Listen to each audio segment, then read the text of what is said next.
السلام عليكم حبيباتي، كيف نتوما؟ مزيانين؟ لاباس عليكم؟ نتمنىكم تكونوا يا ربي في اتم الصحه والعافيه وانتم معايا في هذا لا فيديو هذه جديده ان شاء الله. سمحوا لي صراحه صحباتي كبيدات ديالي على هذه الغيبه الطويله جدا صراحه، حتى قلت غادي نعتزل اليوتيوب ولكن قدر الله ما شاء فعل. صراحه توحشتكم بزاف خصوصا الاخوات اللي كيعملوا لي كومونتيرات زوينين وكيعملوا لي جيم.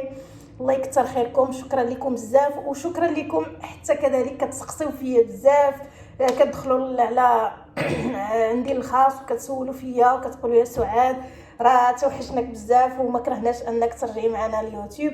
وصراحه كذلك الاخوات اللي معايا في جروبات ديال واتساب ديال اليوتيوب، كنشكركم بزاف وكنقول لكم شكرا لكم انكم سولتوا فيا، الله يسقسي عليكم الخير. وصراحه راه غير مع الظروف وصافي كنا كنقولوا صافي هذا اليوتيوب راه ما غاديش نعاودوا عاوتاني نصوروا شي فيديو ولا شي حاجه، ولكن ما شاء الله والله العظيم صحباتي الا توحشتكم بزاف.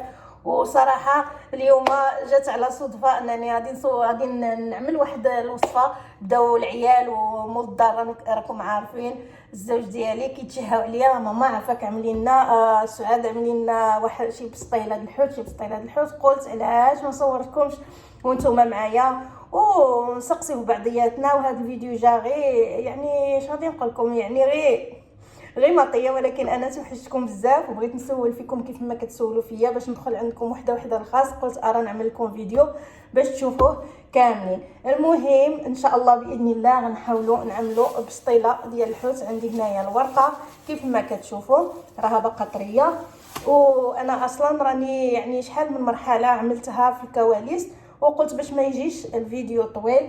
عندنا هنايا انا وجدت المسائل ديالي. عندنا هنايا شويه ديال الزبده والزيت ديال الزيت العاديه ديال الطياب هنا باش غادي ندهن اللاطه ديالي وباش غندهنها. هذه عندي صراحه زبده حيوانيه يعني طبيعيه، وعملت معها شويه ديال الزيت العاديه باش غادي ندهنها.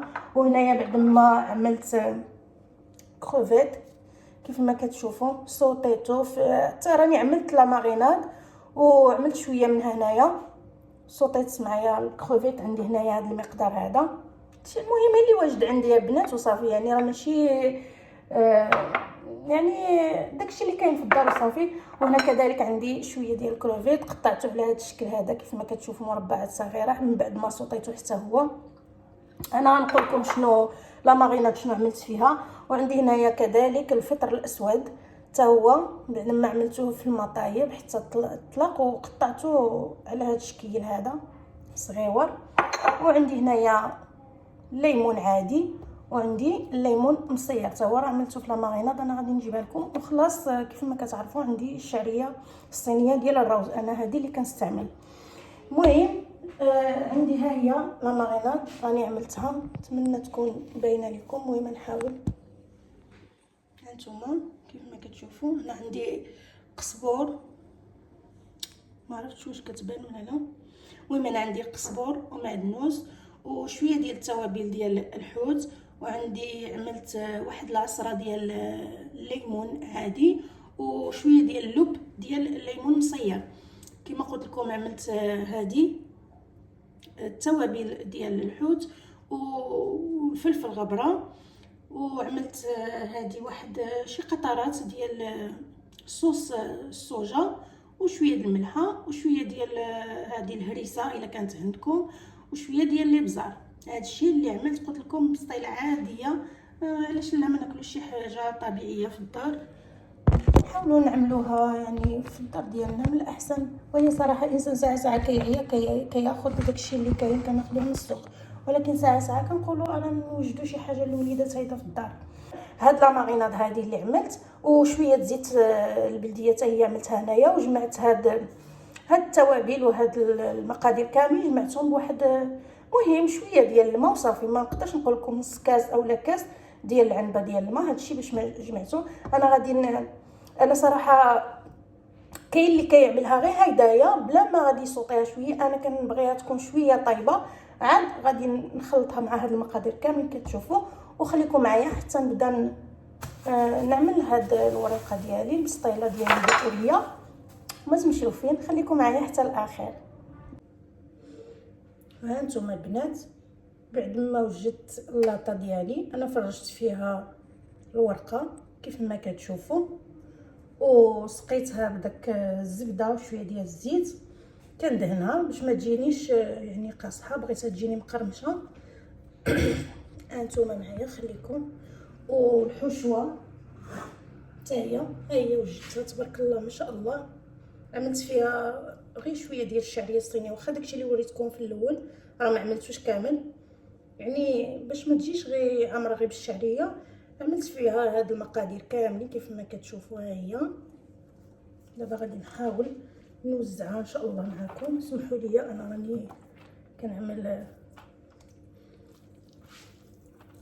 كلشي بيدي. هانتوما كما كتشوفوا الحشوه تبارك الله ما شاء الله. نوزعها ومن بعد غادي نغطيها معكم. هانتوما ان شاء الله.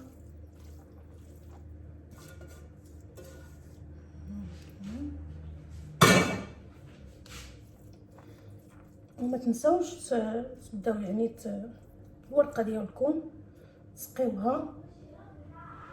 نرجع معكم سليتي.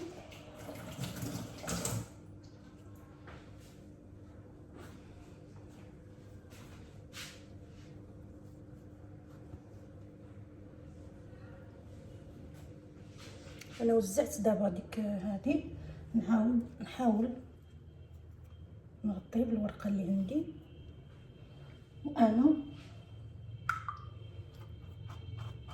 وانا كنسقيها بهاد، وعملت فيها ديك باش كتشوفوها حمراء، عملت فيها شويه ديال بابريكا.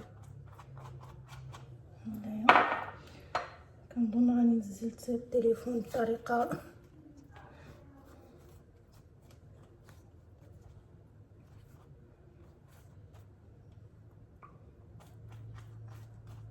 انا كنسقي.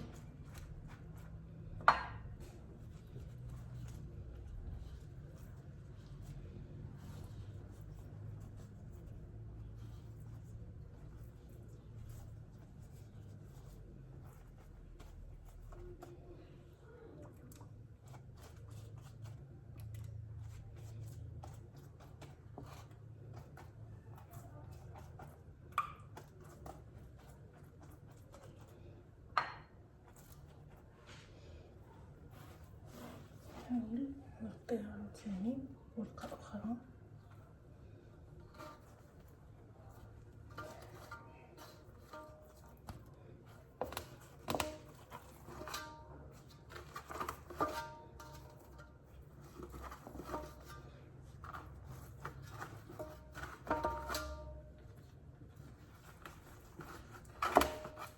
ديك الحشوه تخليوها حتى تبرد.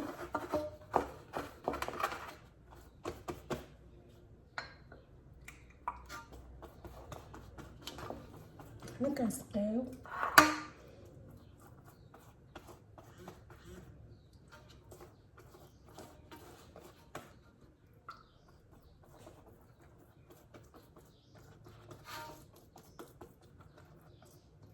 كيبغيوش العيال الورقه بزاف. انا عملت يعني 3 وزعتهم في اللاطه في الاول، بعد ما يعني حتى هي سقيتها بهذا الخليط هذا، يعني دهنتها بهذا الخليط وعملت 3 الورقات، لان عندي كما كتشوفوا عندي ورقه تبارك الله ما شاء الله كبيره، الحجم كبير. عملت 3 وزعتهم، ووحده عملتها في الوسط في القاع ديال هاد اللاطه هذه. ومن بعد نتوما راكم شفتوا معايا مراحل كامله.